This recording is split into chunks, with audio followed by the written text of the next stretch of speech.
জামিয়ার উপর আক্রমণ করো তো নিজের ইমানের উপর আক্রমণ করা।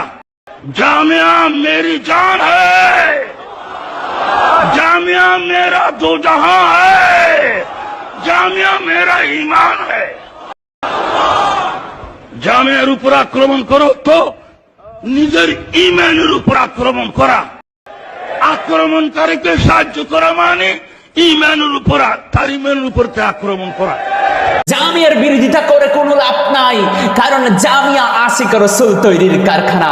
জামিয়ার জন্ম নবী প্রেম থেকে, জামিয়া ছেলে মদিনা পাক থেকে। যতদিন আসমান থাকবে জামিয়াও ততদিন থাকবে, যতদিন জমিন থাকবে জামিয়াও ততদিন থাকবে, যতদিন আশিক রাসূল থাকবে জামিয়াও ততদিন থাকবে। জামিয়ার বিরোধিতা করতে আসিয়েন না, কারণ জামিয়া ইট পাথরের তৈরি সাধারণ কোনো মাদ্রাসা নয়। জামিয়া আওলাদে রাসূলের তৈরি মাদ্রাসা। কথা বলে।